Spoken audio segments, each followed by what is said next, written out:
জাহের যখনই শহরে আসতেন রাসূলুল্লাহ সাল্লাল্লাহু আলাইহি ওয়াসাল্লামের জন্য একটু হাদিয়া নিয়ে আসতেন। কি নিয়ে আসতেন বলেন তো? হাদিয়া, গিফট নিয়ে আসতেন, গিফট। একবার তিনি শহরে আসলেন, রাসূলুল্লাহ সাল্লাল্লাহু আলাইহি ওয়াসাল্লাম শহরের বাজারের পাশে দিয়ে তিনি যাচ্ছিলেন, দেখলেন জাহের সেখানে কিছু একটা বিক্রি করছে। তিনি পিছন থেকে জাহেরকে গিয়ে এভাবে ধরলেন, তার চোখ বন্ধ করে পিছন থেকে জাহেরকে ধরলেন এবং বললেন, মাইয়াশতারি হাযাল আবদ, এই গোলামকে কে কিনবে?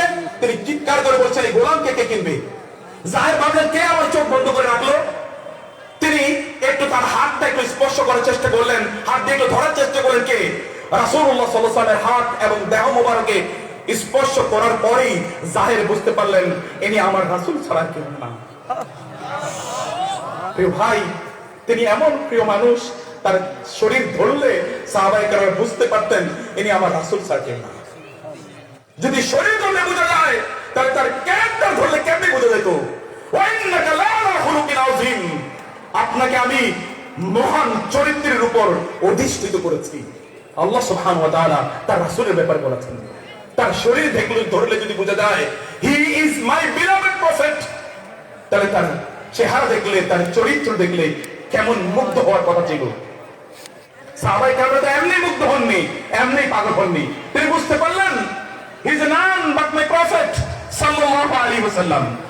তিনি বলেন, ইদান তাজিদুনি কাসিদান ইয়া রাসূলুল্লাহ। তিনি রাসূলকে পেলেন, তার পিঠটা রাসূলের সামনে পেটের সাথে তিনি বারবার এরকম তিনি কি করছেন? ঘষা দিচ্ছেন, ঘষা দিচ্ছেন। রাসূলের শরীরের সাথে যদি তার শরীরটা একটু লাগে, এর মাধ্যমে তিনি যদি একটু বারাকা পান, এটা ছিল তার উদ্দেশ্য। রাসূলুল্লাহ সাল্লাল্লাহু আলাইহি ওয়াসাল্লাম লক্ষ্য করে বলেন, ইয়া রাসূলুল্লাহ, আমাকে কে কিনবে? আমি একজন কৃতদাস, আমি একজন নিগ্রো, কালো, এবং আমি গ্রামে থাকি। আমার ভাষা ঠিক নয়, আমার চেহারা সুন্দর নয়, আমার কথাবার্তা অত সুন্দর নয়। আমি একজন কৃতদাস, গরিব মানুষ, আমাকে কে কিনবে ইয়া রাসূলুল্লাহ? আপনি তো আমাকে বিক্রি করতে চান, আপনি খুব বেশি টাকা পাবেন না, দাম পাবেন না। রাসূল সাল্লাল্লাহু আলাইহি ওয়াসাল্লাম বললেন, ওয়াল্লাহি, আল্লাহর কসম করে বলছি, ওয়ালাকিন্নাকা ইনদাল্লাহি লাস্তা বিকাসির, ইন্নাকা ইনদাল্লাহি গালিন, ইন্নাকা ইনদাল্লাহি গালিন। হে জাহের, তুমি আল্লাহর কাছে কম মূল্যের লোক নও, বরং তুমি আল্লাহর কাছে মহা দামি। সুবহানাল্লাহ, দাম মহান আল্লাহ সুবহানাহু কাছে আকাশচুম্বী। এই দাম কিসের উপর ভিত্তি করে? চেহারা অনেক সুন্দর, মেয়েকে বিয়ে দেবেন খুবই সুন্দর চেহারা, অথবা ছেলেকে বিয়ে করাবেন খুবই সুন্দর চেহারার মেয়ে যদি না হয় তাহলে আর বিয়ে করান না। কালো মেয়েদেরকে কে বিয়ে করবে? কালো ছেলেদেরকে কারা বিয়ে করবে? আমাকে আজকে আমি পড়ছিলাম, একজন বোন তিনি আমাকে মেসেজ পাঠিয়েছেন যে শেখ, আমি কালো, আমার বিয়ে হয় না। দীর্ঘদিন পর্যন্ত বিয়ের চারিদিক থেকে বিয়ের প্রস্তাব আসে, কিন্তু বিয়ে আমার হয় না। আমার গোটা জীবন জুড়ে আমি কোনো ছেলের দিকে কোনোদিন তাকাইনি বদনজরে, কোনো ছেলের সাথে কোনোদিন আড্ডা দিইনি, হারাম রিলেশনে কোনোদিন আমি জড়াইনি। আমি আল্লাহকে ভয় পেয়েছি, আল্লাহর রাসূলকে ভালোবেসেছি, আল্লাহর শরীয়তকে আমি মেনে নিয়েছি। শেখ, কিন্তু আমার তো বিয়ে হচ্ছে না। আপনি একটু যুবকদেরকে বলেন, ওরা যেন সাদা চামড়ার পিছনে না ঘুরে, ওরা যেন কালোদের দিকে একটু তাকায়। কালো মানিক আপনারা খুঁজে পান না। প্রিয় ভাই, প্রিয় বোন, চামড়ার উপর কোনোদিন ভালো মন্দ নির্ভর করে না। যদি তাই হতো তাহলে ইউরোপিয়ানরা এই পৃথিবীর সবচেয়ে ভালো মানুষ হতো, কিন্তু এই পৃথিবীর যত খারাপ কাজ আবিষ্কার করেছে এই ইউরোপিয়ান এবং আমেরিকানরা। সাদা চামড়া কোনোদিন মানুষের জন্য শ্রেষ্ঠত্বের মাপকাঠি হতে পারে না। আল্লাহ সুবহানাহু ওয়া তাআলা বলেছেন, ইন্না আকরামাকুম ইনদাল্লাহি আতকাকুম। জুলাইবিব রাদিয়াল্লাহু তাআলা আনহু, রাসূলুল্লাহ সাল্লাল্লাহু আলাইহি ওয়াসাল্লাম জুলাইবিবকে লক্ষ্য করে বলেন, ইয়াং ম্যান, আপনাদের মতো কালো এক কৃতদাস যুবক। রাসূল বললেন, ইয়া জুলাইবিব, আলা তুজাউইজ, তুমি কি বিয়ে করবে না? জুলাইবিব বলেন, ইয়া রাসূলুল্লাহ, কে আমাকে বিয়ে করবে? রাসূলুল্লাহ সাল্লাল্লাহু আলাইহি ওয়াসাল্লাম বললেন, ঠিক আছে, আমি দেখছি। তিনি মদিনার সম্ভ্রান্ত একজনকে ডেকে বলেন, আপনার মেয়েকে আমি বিয়ের ব্যবস্থা করতে চাই। তিনি ভাবলেন রাসূলই বুঝি বিয়ে করতে চায়। তিনি বলেন, মারহাবান বিক কুররাতু আইনি ইয়া রাসূলুল্লাহ, আপনি আমার মেয়েকে বিয়ে করতে চান, এটা তো আমার জন্য সবচেয়ে বড় news, big news for me ইয়া রাসূলুল্লাহ।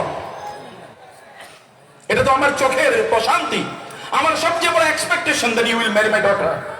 রাসূল বলেন, না, আমি তাকে আমার জন্য চাচ্ছি না। কার জন্য? জুলাইবিব। ইয়া রাসূলুল্লাহ, জুলাইবিব ছাড়া আর কাউর নাই? জুলাইবিব ছাড়া আর কাউকে পেলেন না? মদিনার সবচেয়ে অসহায় শিশুটির জন্য, যুবকের জন্য আমার মেয়েকে আপনি চাইলেন, কারণ তিনি সম্ভ্রান্ত আনসার গোত্রের তিনি লোক, সম্ভ্রান্ত তিনি লোক। রাসূলুল্লাহ সাল্লাল্লাহু আলাইহি ওয়াসাল্লাম বলেন, আমি তার জন্য চাচ্ছি। তিনি বলেন, তাহলে আমাকে একটু বাসায় যেতে দেন, আমার ওয়াইফের সাথে একটু কনসাল্ট করবো। ওয়াইফের সাথে কি করবো? পরামর্শ নেব। ওয়াইফের সাথে পরামর্শ। রাসূল অনুমোদন করলেন। যুবকরা যারা আছেন, বৃদ্ধরা যারা আছেন, শুনবেন, সকল ক্ষেত্রে আপনাদের স্ত্রীদের সাথে পরামর্শ করবেন, এটা রাসূলের সুন্নাহ। এটা রাসূলের কি সুন্নাহ। আল্লাহ রাসূল সাল্লাল্লাহু আলাইহি ওয়াসাল্লাম ভালোবাসা কিভাবে, একটা ভালোবাসা নয় একটা ফ্যামিলি কিভাবে তৈরি করেছেন দেখুন। এটা আলোচনা কমপক্ষে 10 ঘন্টার আলোচনা। এটা রাসূলের ফ্যামিলি লাইফ কেমন ছিল এটা বলার জন্য। রাসূলুল্লাহ সাল্লাল্লাহু আলাইহি ওয়াসাল্লাম কিভাবে তার স্ত্রীদেরকে ভালোবাসেছেন এবং তার স্ত্রীগণ রাসূল সাল্লাল্লাহু কিভাবে ভালোবেসেছেন, এটা narrative of 10 hours at least. আমি সেই দিকে যাচ্ছি না। রাসূলুল্লাহ সাল্লাল্লাহু আলাইহি ওয়াসাল্লাম তিনি অনুমোদন করলেন, যাও তোমার স্ত্রীর সাথে কথা বলো।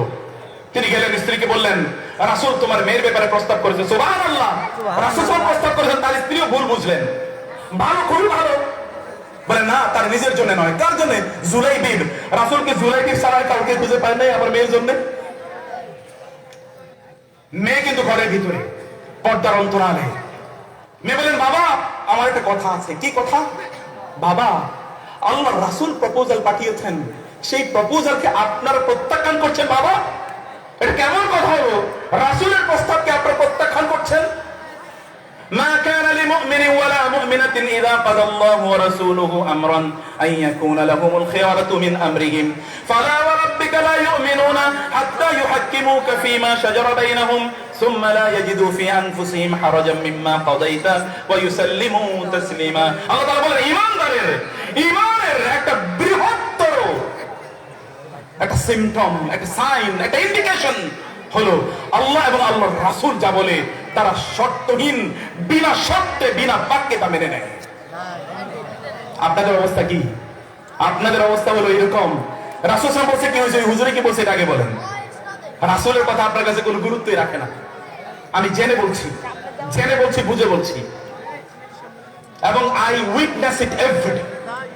রাসূল কি বলেছেন তাতে কি আসে যায়, অমুকে কি বলেছেন তা দেখুন। সেটা হচ্ছে আপনাদের বিষয়। রাসূলুল্লাহ সাল্লাল্লাহু আলাইহি ওয়াসাল্লাম যা বলেছেন, রাসূলুল্লাহ সাল্লাল্লাহু আলাইহি ওয়াসাল্লামের আপন কাজিন যায়েদ রাদিয়াল্লাহু তাআলা, যায়েদ বিনতে জাহাশ রাদিয়াল্লাহু তাআলা আনহা, রাসূলুল্লাহ সাল্লাল্লাহু আলাইহি ওয়াসাল্লাম তাকে বললেন যে আমি তোমাকে বিয়ে দেব। কার কাছে? আমি তোমাকে যায়েদের কাছে বিয়ে দিতে চাই, যায়েদ ইবনে হারেসা। যায়েদ বলেন, ইয়া রাসূলুল্লাহ, যায়েদের কাছে বিয়ে দিতে চান, আর কাউকে আপনি খুঁজে পাননি? বলেন, আমি তার কাছেই তোমাকে বিয়ে দিতে চাই। রাসূলুল্লাহ সাল্লাল্লাহু আলাইহি ওয়াসাল্লামের কথা শুনে যায়েদ রাদিয়াল্লাহু তাআলা আনহু, যায়েদ রাদিয়াল্লাহু তাআলা আনহা, তিনি রাসূলুল্লাহ সাল্লাল্লাহু আলাইহি ওয়াসাল্লামের কথা শুনে তিনি চলে গেলেন। আপনারা মনোযোগ দিয়ে এইদিকে কথা শুনুন। রাসূলের কথা শুনছেন, আপনারা এইদিকে মনোযোগ দিয়ে শুনুন। রাসূলুল্লাহ সাল্লাল্লাহু আলাইহি ওয়াসাল্লাম তিনি বললেন যে আমি যায়েদ ইবনে হারেসার কাছেই তোমার বিয়ে দিতে চাই। রাসূলুল্লাহ সাল্লাল্লাহু আলাইহি ওয়াসাল্লাম এই কথা বলার পর যায়েদ রাদিয়াল্লাহু তিনি চলে গেলেন। কিছুক্ষণ পর যায়েদ রাদিয়াল্লাহু তাআলা আনহা তার উপরে আল্লাহ সুবহানাহু ওয়া তাআলা আয়াত নাযিল করে দিলেন, ফালা ওয়ারাব্বিকা লা ইউমিনুনা হাত্তা ইউহাক্কিমুকা ফীমা শাজারা বাইনাহুম সুম্মা লা ইয়াজিদু ফী আনফুসিহিম হারাজাম মিম্মা কাদাইত ওয়া ইউসাল্লিমু তাসলিমা। যায়েদ রাদিয়াল্লাহু তাআলা আনহা এই আয়াত নাযিল হওয়ার পর তিনি দৌড়ে আসলেন রাসূলের কাছে এবং বলেন, ইয়া রাসূলুল্লাহ, আপনি কি এটা চান যে আমি যায়েদকে বিয়ে করি? বলে, হ্যাঁ আমি এটা চাই। রাসূলুল্লাহ সাল্লাল্লাহু আলাইহি ওয়াসাল্লামের মুখে তখন যায়েদ রাদিয়াল্লাহু তাআলা বলেন, ইয়া রাসূলুল্লাহ, আপনি যা চেয়েছেন, আপনার যা বক্তব্য আমার বক্তব্য তাই। কিভাবে আল্লাহর রাসূলের কাছে আত্মসমর্পণ করতে হয়, আল্লাহর কাছে আত্মসমর্পণ করতে হয়, এই ভাই বিষয়। জুলাইবি রাদিয়াল্লাহু তাআলা আনহুকে রাসূলুল্লাহ সাল্লাল্লাহু আলাইহি ওয়াসাল্লাম বিয়ের ব্যবস্থা করে দিলেন। ওই নারীর সাথে তার বিয়ে হলো। বছর ঘোরার আগেই জুলাইবি রাদিয়াল্লাহু তাআলা যুদ্ধের ময়দানে চলে গেলেন। যুদ্ধের ময়দানে যুদ্ধ হলো, অনেক লোক সেখানে শাহাদাত বরণ করলো। রাসূলুল্লাহ সাল্লাল্লাহু আলাইহি ওয়াসাল্লাম বললেন, হাল তাফকাদুনা আহাদান, তোমরা কি কাউকে মিস করছো, কাউকে খুঁজে পাচ্ছ না, এরকম কেউ আছে? বলেন, না, তো সবাইকে পাচ্ছি ইয়া রাসূলুল্লাহ। বলেন, না, আমি একজনকে মিস করছি, একটু খোঁজো, আবার খোঁজো। সাহাবায়ে কেরাম এসে বলেন, ইয়া রাসূলুল্লাহ, আমরা তো এরকম কাউকে খুঁজে পাচ্ছি না। রাসূল বললেন, আর আজকে তো জুলাইবি, আমি জুলাইবিকে খুঁজে পাচ্ছি না, জুলাইবিকে খোঁজো তো। দেখা গেল জুলাইবি রাদিয়াল্লাহু তাআলা আনহু একটা জায়গায় পড়ে আছেন। 7 জনকে তিনি হত্যা করেছেন, 7 জন আল্লাহর শত্রুকে তিনি হত্যা করেছেন এবং তিনিও যুদ্ধের ময়দানে শাহাদাত বরণ করেছেন। রাসূলুল্লাহ সাল্লাল্লাহু আলাইহি ওয়াসাল্লাম সেখানে গেলেন এবং যাওয়ার পর রাসূল বললেন, হাযা জুলাইব হুয়া মিন্নি আনা মিনহু। আল্লাহর কসম করে বলছি, আল্লাহ রাসূল যদি এই কথা আমার জন্য বলতো, আমার গোটা পৃথিবী আমি আল্লাহ সুবহানাহু ওয়া তাআলার জন্য বিলিয়ে দিতাম। সুবহানাল্লাহ। আল্লাহ রাসূল জুলাইবকে লক্ষ্য করে বলে, হুয়া মিন্নি ওয়া আনা মিনহু। জুলাইব is from me and I am from Julaib. Julaib is part of me and I am a part of Julaib. জুলাইবি আমার অংশ এবং আমি জুলাইবির অংশ। রাসূলুল্লাহ সাল্লাল্লাহু আলাইহি ওয়াসাল্লাম এরপর যে কাজটি করলেন, ইয়া রাসূলুল্লাহ ফিদাকা আবি ওয়া উম্মি ইয়া রাসূলুল্লাহ, আপনার জন্য আমার মা এবং বাবাকে কুরবানি করে দিতে পারি ইয়া রাসূলুল্লাহ। রাসূল জুলাইবিবকে তিনি তার দুই হাতে পাজা কোলা করে নিলেন এবং রাসূলুল্লাহ সাল্লাল্লাহু আলাইহি ওয়াসাল্লাম তাকে তার কবরে শায়িত করে দিলেন। এই সৌভাগ্য কয়জনের হয় প্রিয় ভাই? এই সৌভাগ্য কয়জনের হয়? রাসূলুল্লাহ সাল্লাল্লাহু আলাইহি ওয়াসাল্লাম তিনি আছেন আব্দুল্লাহ ইবনে মাসউদ রাদিয়াল্লাহু তাআলা আনহু, তিনি আরাক নামক একটা বৃক্ষ থেকে আব্দুল্লাহ ইবনে মাসউদ রাদিয়াল্লাহু তাআলা আনহু মেসওয়াক তিনি ভাঙছিলেন। এর মধ্যে বাতাস প্রবাহিত হলো। বাতাস প্রবাহিত হওয়ার কারণে আব্দুল্লাহ ইবনে মাসউদ রাদিয়াল্লাহু তাআলার পায়ের গোড়ালি থেকে একটু কাপড় চলে গিয়েছে।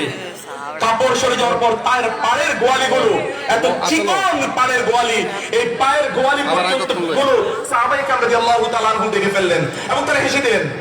চিকন পায়ের গোয়ালি, একজন পুরুষ মানুষের পায়ের গোয়ালিগুলো তো একটু মোটা হবে, পায়ের পাতাগুলো একটু মোটা হবে, কিন্তু খুবই চিকন, এটা দেখে সাহাবায়ে কেরাম হেসে দিলেন। রাসূল বললেন, মিম্মা তাদহাকুন, তোমরা কি দেখে হাসছো? সাহাবায়ে কেরাম রাদিয়াল্লাহু তাআলা বললেন, মিন দিক্কাতি সাকাইহি ইয়া রাসূলুল্লাহ, তার পায়ের গোছাগুলো, গোড়ালিগুলো খুবই চিকন, এটা দেখে আমরা হেসে দিলাম। রাসূলুল্লাহ সাল্লাল্লাহু আলাইহি ওয়াসাল্লাম বললেন, আল্লাহর কসম করে বলছি, যদি এই দুটি পা যদি মিজানে, দাড়িপাল্লায়, কিয়ামতের ময়দানে, হাসরের ময়দানে ভালো মন্দ যখন মূল্যায়ন করা হবে, দাড়িপাল্লায় যখন মাপা হবে, তখন এই দুইটা পা যদি ওই দাড়িপাল্লায় রাখা হয়, আল্লাহর কসম করে বলছি, এই দুটো পায়ের দাড়িপাল্লা এত এত ভারী হয়ে যাবে যে অন্য পাল্লাটি খুঁজেও পাওয়া যাবে না। আল্লাহর কসম করে বলি প্রিয় ভাই, আপনাদেরকে সাক্ষী রেখে বলছি, ওই দুটো পা যদি আমি এখানে পেতাম, ওই দুটো পায়ে আমি চুম্বন করতাম। ওই আব্দুল্লাহ ইবনে মাসউদের দুটো পা যদি আমি পেতাম, ওই দুটো পায়ে আমি চুম্বন করতাম। রাসূলুল্লাহ সাল্লাল্লাহু আলাইহি ওয়াসাল্লাম যাচ্ছেন, আব্দুল্লাহ ইবনে মাসউদ রাদিয়াল্লাহু কোরআন তেলাওয়াত করছেন, এশার সালাত তিনি যাচ্ছেন কোরআন তেলাওয়াত করছেন। আব্দুল্লাহ ইবনে মাসউদ রাদিয়াল্লাহু তাআলা আনহু রাসূলুল্লাহ যাচ্ছেন আবু বকর এবং ওমরকে কাছে নিয়ে, কারণ আবু বকর এবং ওমর তার দুজন সঙ্গী, স্থায়ী সঙ্গী, এই দুজন তার পাশে এখন শুয়েও আছেন, জীবনও সঙ্গী, মরণেও সঙ্গী। এবং রাসূল যখনই বলতেন আনা আবু বকর ও ওমর, তিনি বলতেন আল্লাহ আমি এবং আবু বকর এবং ওমর আপনার সামনে আছি।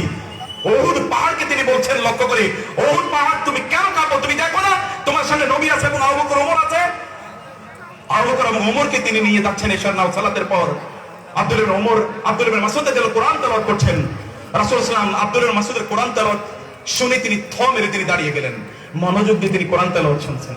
কেমন হতো যদি আপনি কোরআন তেলাওয়াত করছেন, রাসূল সাল্লাল্লাহু আলাইহি ওয়াসাল্লাম ঠায় দাঁড়িয়ে আপনার কোরআন তেলাওয়াতটা শুনছেন? কেমন হতো এটি?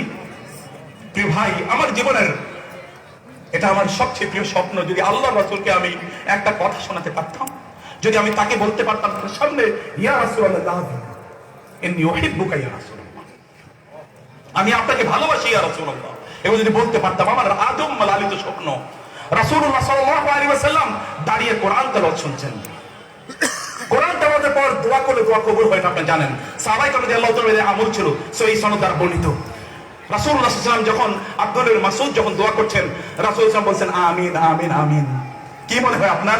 আপনি দোয়া করছেন, আল্লাহ রাসূল আমিন বলছেন, এই দোয়াটি কোনদিন প্রত্যাখ্যাত হওয়ার সম্ভাবনা আছে? আল্লাহ রাসূল দোয়া এর ক্ষেত্রে আমিন বলছেন। চলে গেলেন রাসূল সাল্লাল্লাহু আলাইহি ওয়াসাল্লাম, চলে গেলেন একদিকে, আবু বকর ওমর অন্যদিকে চলে গেলেন। ফজরের পর ওমর রাদিয়াল্লাহু তাআলা আব্দুল্লাহ ইবনে মাসউদের বাসায় গিয়ে বলেন, কংগ্রাচুলেশনস ইয়া আব্দুল্লাহ। আব্দুল্লাহ কংগ্রাচুলেশনস। বলে কিসের কংগ্রাচুলেশন? বলে গত রাতে একটা অবিস্মরণীয় ঘটনা ঘটেছে। কি ঘটনা? আমরা যাচ্ছিলাম, তুমি কোরআন তেলাওয়াত করছিলে, রাসূলুল্লাহ তেলাওয়াত শুনছিলেন, তার চেয়ে আরো আশ্চর্যজনক ঘটনা ঘটেছে। কি? তুমি যখন দোয়া করছিলে তখন রাসূল সাল্লাল্লাহু আলাইহি ওয়াসাল্লাম বলছিলেন আমিন আমিন আমিন। কি সৌভাগ্য তোমার! আব্দুল্লাহ মাসউদ বলেন, থ্যাংক ইউ ভেরি মাচ, আশকুরুক, তোমাকে অনেক অনেক ধন্যবাদ, কিন্তু you are not the first to inform me of this. তুমি আমাকে প্রথম এই সংবাদ জানাওনি, তোমার আগে আবু বকর এসে আমাকে এই সংবাদ জানিয়ে গিয়েছেন। কেমন সমাজ, কেমন সমাজ এটা! সুখের সংবাদগুলো কিভাবে তার শেয়ার করে নেয়, সুখের সংবাদগুলো কিভাবে শেয়ার করে নেয়। আর আমাদের ক্যারেক্টার হলো কি, ইজা জাআহুম আমরুম মিনাল আমনি আও আল খাউফি আযাউ বিহি। মুনাফিকদের আলামত, কোন সংবাদ পেলে এটা চারিদিকে ছড়িয়ে দেয়, এটা কি সত্য নাকি মিথ্যা এরকম কোনোদিন যাচাই করার কোনো সম্ভাবনাই থাকে না, সময় থাকে না লোকদের। আমি বলে যাচ্ছি ইয়াং ম্যান, আমি বলছি ইয়াংদেরকে নিয়ে আমি বেশি বেশি ভাবি। আফসারি ভাই আছেন, উনি অনেক আলোচনা করবেন, মূলত হি ইজ দ্য সেলিব্রিটি, অতএব তিনি মূলত এখানকার আলোচক। আমি তার সামনে আগে একটু ওয়ার্ম আপ সেশন করলাম। ওয়ার্ম আপ বুঝেন তো নাকি? দৌড় দেয়া। আমি একটু ওয়ার্ম আপ করে দিলাম আপনাদেরকে। রাসূলুল্লাহ সাল্লাল্লাহু আলাইহি ওয়াসাল্লাম এর অবস্থাটা ছিল এরকম যে সাহাবায়ে কেরামদেরকে তিনি এভাবে গঠন করেছেন। কাব রাদিয়াল্লাহু তাআলা কাব বিন মালিকের ওয়া আলা সালাসাতিল লাযিনা খুলিফু, যখন কাব বিন মালিকের তাওবা আল্লাহ সুবহানাহু ওয়া তাআলা কবুল করে নিলেন, রাসূল সাল্লাল্লাহু রাতের গভীর রাতে মধ্যরাতে তিনি জেগে উঠলেন, এসে হাফসা রাদিয়াল্লাহু বলেন, ইয়া রাসূলুল্লাহ, মনে হচ্ছে যেন কাবদের ব্যাপারে খুশির কোন সংবাদ এসেছে? বলেন হ্যাঁ, একটা ভালো সংবাদ এসেছে, তাদের তওবা আল্লাহ তাআলা কবুল করে নিয়েছেন। তিনি বলেন, ইয়া রাসূলুল্লাহ, তাহলে কি আমি সবাইকে সংবাদ জানিয়ে দেব? বুখারী হাদিস, আমি কি সবাইকে এই সংবাদ জানিয়ে দেব? বলেন না না না, এই সংবাদ জানিয়ে দিও না, তাহলে মদিনার লোকদের আজকে ঈদের দিন হয়ে যাবে। এই রাতের বেলা তারা ঘুমাবে না, ওদের রাতের ঘুমটা তখন ক্ষতিগ্রস্ত হবে। সকালবেলা আমরা তাদেরকে জানাবো। সকালবেলা যখন জানানো হলো, লম্বা হাদিস, আমি সেই হাদিসে যাচ্ছি না, কাব রাদিয়াল্লাহু তাআলা যখন শুনলেন তার তওবা কবুল হয়েছে, লোকরা বলছেন, ইয়া কাব আবশির, এ কাব, take the good tidings, glad tidings that you have been forgiven by আল্লাহ। কাব রাদিয়াল্লাহু তাআলা ফাকাররা সাজিদান, তিনি সিজদায় লুটিয়ে পড়লেন মহান আল্লাহ সুবহানাহু শুকর আদায় করার জন্য। সেখান থেকে তিনি যাচ্ছেন, লোকেরা রাস্তায় কংগ্রাচুলেশন যাচ্ছে, কংগ্রাচুলেশন, কংগ্রাচুলেশন, বিভিন্ন জায়গায় জটলা জটলা জটলা জটলা। কি কারণে জানেন? আপনাদের মতো ষড়যন্ত্র করে জটলা নয়। Celebration it is as Eid day for them, মনে হচ্ছে ঈদের দিন। কাবদেরকে আল্লাহ ক্ষমা করে দিয়েছেন, the biggest news for the city dwellers, এখানকার জনপদের লোকদের জন্য সবচেয়ে বড় নিউজ যে কাবদেরকে আল্লাহ ক্ষমা করে দিয়েছেন। মুসলিম সোসাইটি কেমন হওয়া দরকার, একটা আদর্শ সমাজ কেমন হওয়া দরকার, চিন্তা করে দেখুন। আর আমরা তো কারো যে সুখের কথা, ওই যে বানরের কিচ্ছা আমি আগে বলেছিলাম, কারো সুখের কথা শুনলে তার টাইনা নামাই, কারো সুখের কথা শুনলে কি তাকে আমরা টেনে কিভাবে নামানো যায়, এটা হচ্ছে আমাদের একমাত্র চিন্তা। প্রিয় ভাইরা, মানুষের সুখ শেয়ার করুন, আখলাক তো চরিত্র তৈরি করুন। আর দিন ওয়াল খুলুক, আর দিন ওয়াল খুলুক, আল মুমিনু ইউলাফ, আল মুমিনু ইয়ালাফ ওয়া লা ইউলাফ ওয়া লা খায়রা ফি আহাদিন লা ইয়ালাফ ওয়া লা ইউলাফ। আল্লাহ রাসূল সাল্লাল্লাহু আলাইহি ওয়াসাল্লাম বলেছেন, মুমিনরা সে অন্যকে ভালোবাসে এবং মুমিনরাও তাকে ভালোবাসে। ইন্নাল্লাযীনা আমানু ওয়া আমিলুস সালিহাতি সায়াজআলু লাহুমুর রাহমান উদ্দা ফাইন্নামা ইয়াসসারনাহু বিলিসানিকা লিতুবাশশিরা বিহিল মুত্তাকিন ওয়া তুনযিরা বিহি কওমান লুদ্দা। যারা প্রকৃত অর্থে মুমিন, গোটা পৃথিবীকে আল্লাহ সুবহানাহু ওয়া তাআলা তাদের ভালোবাসার জন্য অবনত করে দেন। এটা আল্লাহ সুবহানাহু ওয়া তাআলার নির্দেশ, আল্লাহ সুবহানাহু ওয়া তাআলার ওয়াদা। এবং আল্লাহ রাসূল সাল্লাল্লাহু আলাইহি ওয়াসাল্লাম বলেছেন, ওই মুমিন মুমিনা যাকে অন্যরা ঘৃণা করে, আল মুমিনু গিররুন কারীমুন ওয়াল ফাজিরু খাব্বুন লাঈমুন। ফাজির অপরাধী পাপিষ্ঠ লোক সে যাকে অন্যরা সকলে ঘৃণা করে। মুমিনকে সকলে ভালোবাসতে হয়।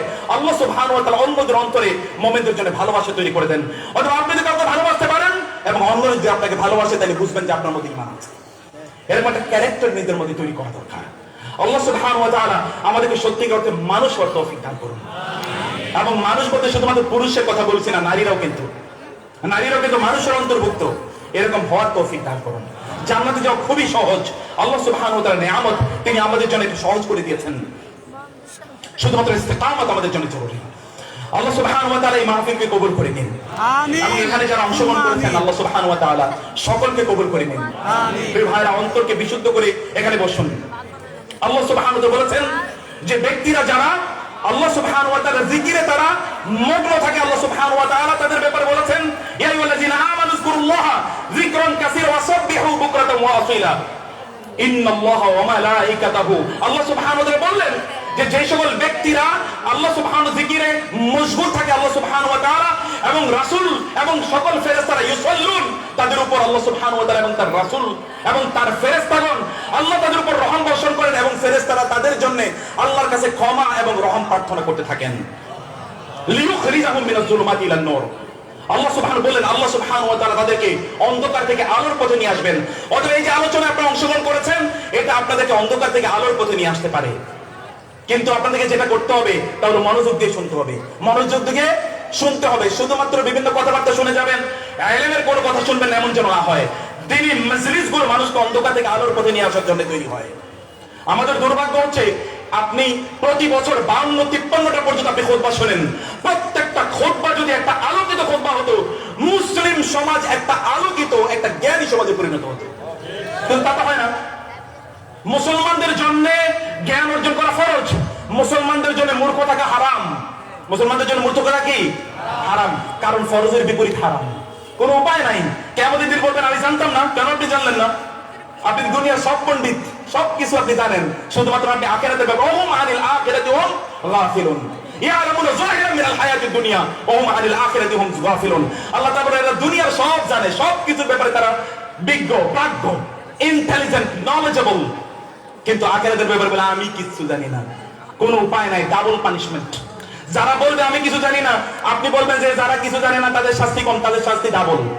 যেই ব্যক্তি গতকাল ক্লাসে উপস্থিত হয় নাই, এই ভয়ে যে ক্লাসে গেলে হুজুর মারবে অথবা স্যার মারবে, পরের দিন আসলে কি মাইর কম না বেশি? ডাবল মাইর, বেশি, ডাবল মাইর। কেন জানলেন? এর জন্য একটা মাইর, আর কেন আমল করলেন এর জন্য 2 নম্বর মাইর। কোনো উপায় নাই। অতএব জ্ঞান অর্জন করতে হবে, জ্ঞান অর্জন করা ফরজ। কারণ জ্ঞান যারা অর্জন করেছে তারাই কেবল আল্লাহকে চেনে, আর কেউ চেনে না। যারা জ্ঞানী কেবল তারাই আল্লাহকে চেনে, অন্য কেউ চেনে না। ইন্নামা ইয়াখশাল্লাহু মিন ইবাদিহি উলামাউ, কেবল আল্লাহ সুবহানাহু ওয়া তাআলা ভয় পায় তারাই যারা আলেম। আলেম মানে আমি এবং আফসারি ভাই তা কিন্তু মনে করবেন না।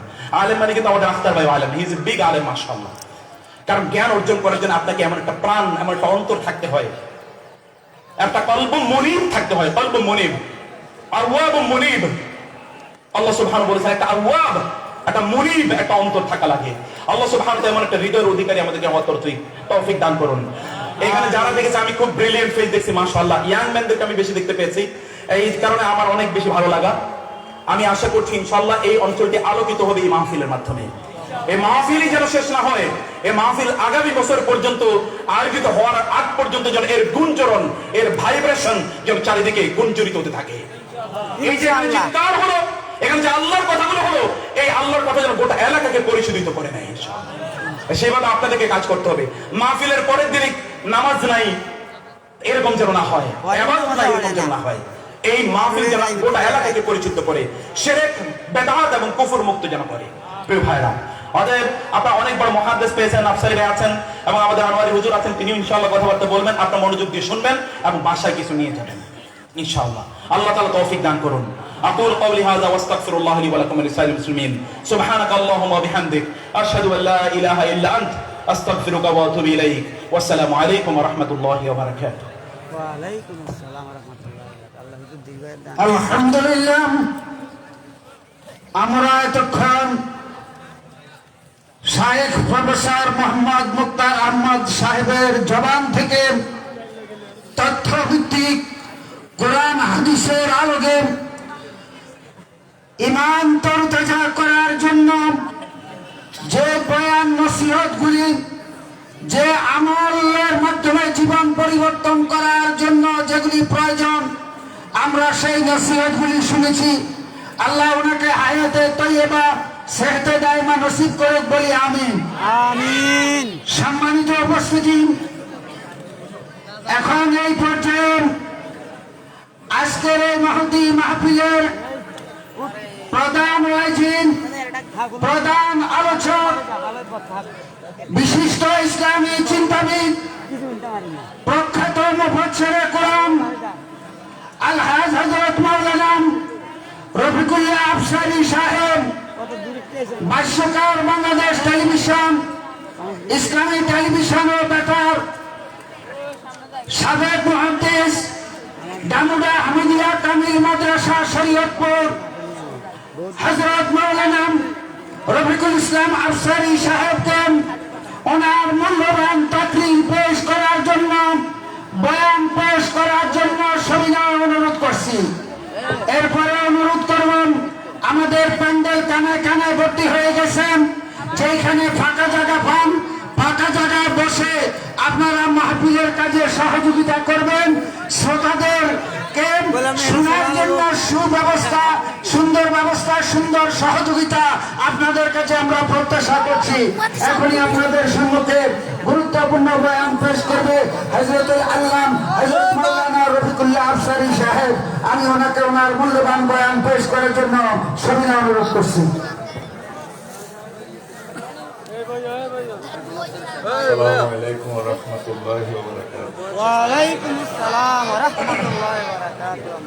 الحمد لله نحمده ونستعينه ونستغفره ونعوذ بالله من شرور أنفسنا ومن سيئات أعمالنا من يهد الله فلا مضل له ومن يضلله فلا هادي له وأشهد أن لا إله إلا الله وأشهد أن محمدا عبده ورسوله 10টা 2 বাজে الذي أرسله بالحق بشيرا ونذيرا وداعيا إلى الله بإذنه وسراجا منيرا فقد قال الله تعالى في كلامه المجيد والفرقان الحميد أعوذ بالله من الشيطان الرجيم بسم الله الرحمن الرحيم وامتازوا اليوم أيها المجرمون وقال الله تعالى أيضا يوم تبلى السرائر فما له من قوة ولا ناصر قال رسول الله صلى الله عليه وسلم اللهم حاسبني حسابا يسيرا إن الله وملائكته يصلون على النبي يا أيها الذين آمنوا صلوا عليه وسلموا تسليما اللهم صل على محمد وعلى آل محمد كما صليت على إبراهيم وعلى آل إبراهيم إنك حميد مجيد اللهم بارك على محمد وعلى آل محمد كما باركت على إبراهيم وعلى آل إبراهيم إنك حميد مجيد سبحان الله وبحمده سبحان الله العظيم الحمد لله আমার কলেজের টুকরা পূর্ব কাউনিয়া এলাকাবাসী ও যুব সমাজ কর্তৃক আয়োজিত দ্বিবার্ষিক তাফসীর কোরআন মাহফিল ফরিদগঞ্জ চাঁদপুর সম্মানিত সভাপতি বিশেষ অতিথিবৃন্দ বিশেষ ওয়াইজেনবৃন্দ বিশেষ করে আজকে প্রধান মেহমান দক্ষিণ পূর্ব এশিয়ার অন্যতম শ্রেষ্ঠ মোবাইল সম্মানিত আজকে এই বরকতপূর্ণ প্রোগ্রামে আমি আসতে পেরে খুশি না বেজা খুশি শুকরিয়া তার আলহামদুলিল্লাহ